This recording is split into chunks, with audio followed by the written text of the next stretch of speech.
तो आज हम लोग देखेंगे प्रॉपर्टीज ऑफ डेफिनेट इंटीग्रल।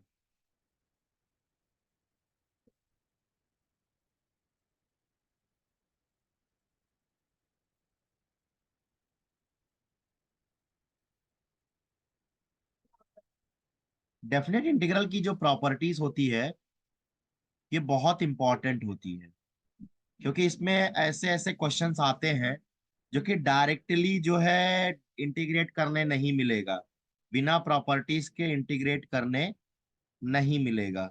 तो इसलिए हम लोग अगर प्रॉपर्टीज के थ्रू जाएंगे तो बहुत अच्छे से और बहुत सोफिस्टिकेटेड वे में हम लोग इसे इंटीग्रेट कर सकते हैं। तो पहला पहला जो इंटीग्रेशन, पहला प्रॉपर्टी जो है वो है ए से ए टू बी का एफ ऑफ एक्स डीएक्स का जो इंटीग्रल है, चाहे वो चाहे वो एक्स के वेरिएबल में लेकर के इंटीग्रेट करो, चाहे टी के वेरिएबल में लेकर के इंटीग्रेट करो। लिमिट अगर सेम वही रख रहे हो, अगर वही इसमें रखोगे तो आंसर वही आएगा, कुछ भी फर्क होने वाला नहीं है। कोई भी वेरिएबल यूज कर सकते हो, चाहे एक्स वाई जेड जो लेना है वो ले सकते हो। दूसरा, अगर ए से बी का इंटीग्रेशन है, ए से बी का इंटीग्रेशन है, हम अगर लिमिट्स को रिवर्स करना चाहे, मतलब अपर लिमिट को लोअर लिमिट बनाना चाहे और लोअर लिमिट को अपर लिमिट बनाना चाहे, तो ये आएगा minus times b to a. Upper limit बन गया लोअर लिमिट और लोअर लिमिट बन गया upper limit, f of x dx. अगर मान लो मैंने लोअर लिमिट और अपर लिमिट दोनों को सेम कर लिया, मान लो अगर मैंने लोअर लिमिट और अपर लिमिट दोनों को सेम कर लिया, ए से ए में ही मैं अगर इंटीग्रेट कर रहा हूं तो इसका आंसर जीरो आए। ए से ए में ही उसका अगर मैं इंटीग्रेट करूंगा तो इसका आंसर जीरो आएगा। तीसरी प्रॉपर्टी देखो,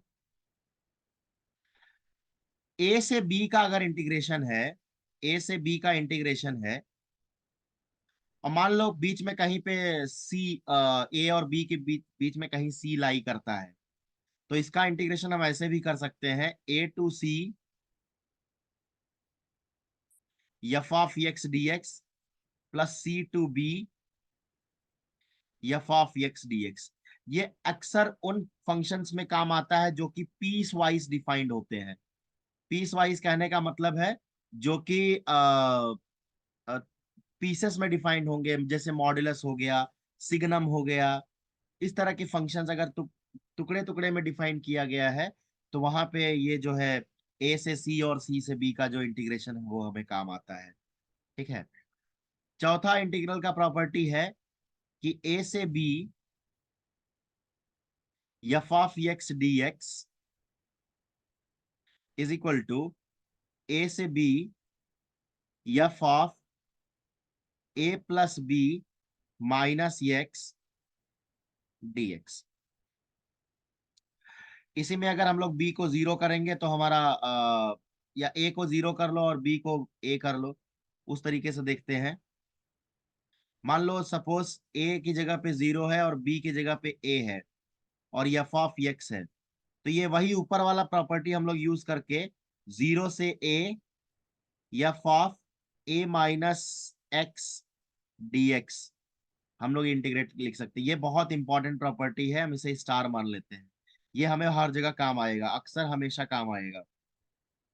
उसके बाद अगर जीरो से टू ए का इंटीग्रेशन हो एफ ऑफ एक्स डीएक्स, तो इसका वैल्यू पहले तो जीरो से a f of x dx, और फिर जीरो से a f of two a minus x dx. Zero से a f of x dx और फिर जीरो से a f of two a minus x d x. ठीक इसी तरीके से 0 से 2a का इंटीग्रेशन और भी है, जैसे कि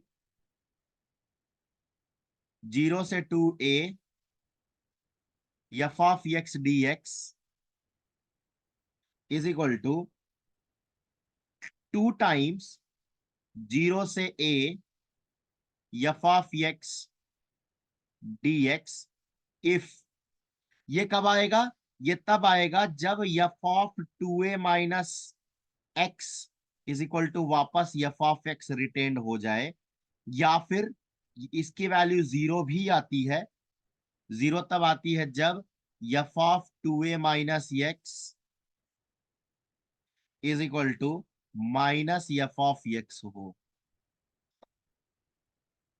इसके बाद हम लोग देखते हैं what is odd function, what is even function. पहले odd function and even function देख लेंगे, तब उसके आगे का इंटीग्रेशन लिखना चालू करेंगे।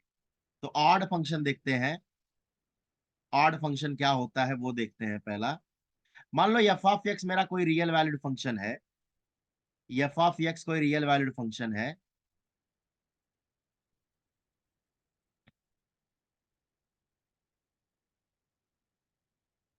F of x real valid function लेने के बाद अगर मैं एफ के अंदर माइनस एक्स डालूं, एफ ऑफ एक्स एक्स की जगह पे अगर माइनस एक्स डालूं और उसके आंसर में मुझे माइनस एफ ऑफ एक्स मिले, एफ ऑफ माइनस एक्स डालने के बाद अगर उसके आंसर में माइनस एफ ऑफ एक्स मिले, तो वो फंक्शन जो है ऑड फंक्शन कहलाता है, ऑड फंक्शन कहलाता है। और अगर अगर इवन फंक्शन में देखना है, तो एफ ऑफ एक्स को रियल वैल्यूड फंक्शन ही ले लो। F of x real valued function है, और एफ ऑफ एक्स में माइनस एक्स डालूं, एफ ऑफ एक्स में एक्स की जगह माइनस एक्स डालूं और वापस मुझे एफ ऑफ एक्स मिले, तो वो फंक्शन कहलाएगा कि वो function F is an even function. F जो है इवन फंक्शन कहलाएगा, F is an even function, F is an even function, F is an even function. ठीक है। तो हम लोग इवन फंक्शन और ऑड फंक्शन का इंटीग्रेशन देखेंगे। मान लो माइनस ए से ए में अगर मैं इसका इंटीग्रेशन देखूं, ए माइनस ए से ए में अगर इंटीग्रेशन देखूं, तो अगर एफ इवन फंक्शन है, अगर एफ इवन फंक्शन है, ये 2 टाइम्स 0 से a f of x d x हो जाएगा।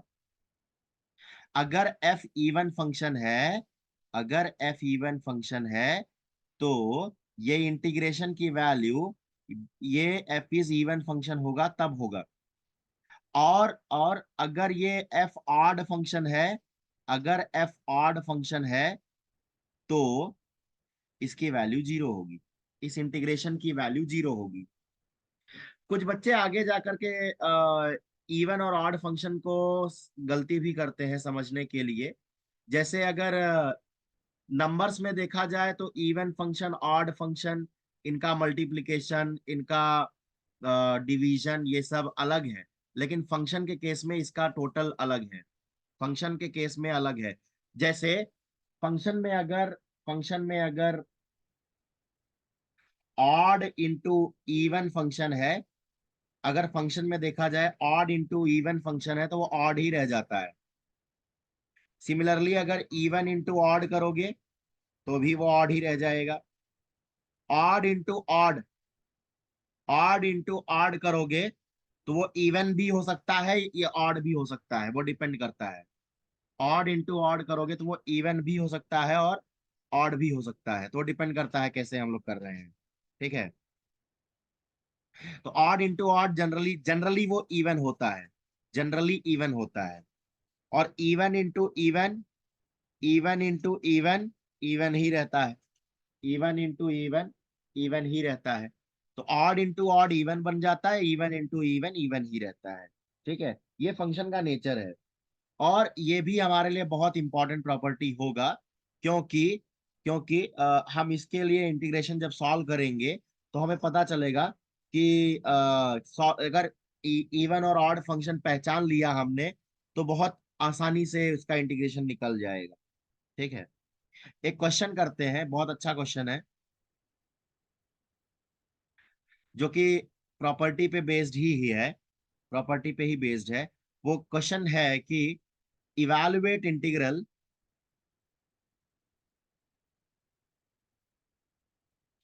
इवैल्यूएट -1 से 2 modulus of x³ - x dx। अच्छा क्वेश्चन है ये। तो ये जो है हमें इंटीग्रेशन कहाँ से कहाँ बोला है, -1 से 2 में, -1 से 2 में। तो -1 से 2 में जाते वक्त ये जो टोटल इंटरवल है उसको हम लोग ब्रेक कर सकते हैं, -1 से 0, फिर 0 से 1, और फिर 1 से 2। अब बात आती है कि -1 से 0 में ये मॉड्यूलस ऑफ x³ - x की वैल्यू क्या होगी। तो इन -1 से 0 x³ - x की वैल्यू, कोई भी वैल्यू लेके देख लो, x इसके अंदर कोई भी वैल्यू लेके देख लो। जैसे कि अगर मैं माइनस माइनस हाफ ले लूं, तो -12 का क्यूब, ये वैल्यू जो आएगा वो पॉजिटिव कर देगा। तो इन -1 से 0 x³ - x will be greater than equal to 0। इसीलिए इसीलिए मॉड ऑफ x³ - x की जो वैल्यू होगी वो वो x³ - x ही होगी। अगर अगर मैं 0 से 1 की बात करूं तो x³ - x जो है वो नेगेटिव भी हो सकता है। इसका मतलब x³ - x का जो मॉड है वो -x³ माइनस हो जाएगा। अगर वही मैं 1 से 2 की बात करूं, x³ - x की बात करूं, तो 1 से 2 के बीच में ये फिर से पॉजिटिव हो जाएगा, और तब मॉड ऑफ x³ - x जो है ये वापस पॉजिटिव रहेगा। तो इसका मतलब अगर मुझे -1 से 2 में modulus of x³ - x dx का अगर इंटीग्रेशन करना है, तो मैं प्रॉपर्टी नंबर वो जो a से c और c से d वाला b था, प्रॉपर्टी नंबर 3 कह रहा है ना, a से c फिर c से b, तो यहाँ पे वही यूज करूंगा। तो पहले मुझे -1 से 0 में इंटीग्रेट करना होगा, जिसका वैल्यू है, जिसमें फंक्शन है x³ - x। फिर 0 से 1 में जाते वक्त इस फंक्शन का मैं इसको उल्टा लिख, इसको अगर माइनस मल्टीप्लाई कर लो तो ये x - x³ लिखना होगा। तो 0 से 1 में ये x - x³ होगा। फिर वही अगर 1 से 2 में मुझे इंटीग्रेट करना है, तो x³ - x फिर से लिखूंगा।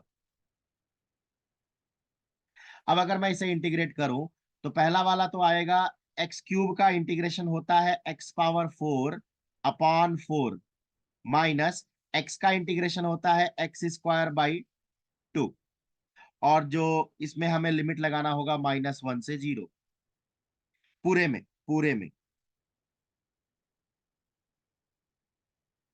फिर प्लस इसका x का इंटीग्रेशन होता है x² / 2, और यहाँ पे x⁴/4, तो 0 से 1 लगा दूंगा लिमिट।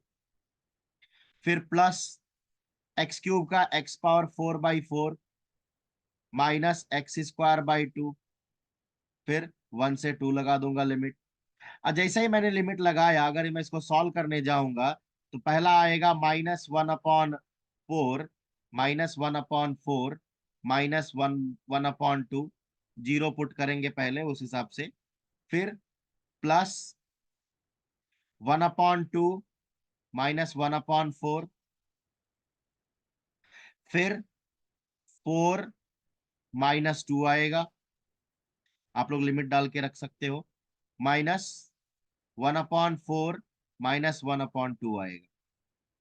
ठीक है, तो अगर मैं इसे टोटल सॉल्व करूंगा फ्रैक्शन को, इस फ्रैक्शन को सॉल्व करके फ्रैक्शन को सॉल्व करूंगा, तो ये मुझे पूरा का पूरा आंसर 11/4 देने वाला है। 11/4, इसलिए इस इंटीग्रल का जो आंसर है वो 11/4 आएगा। ओके।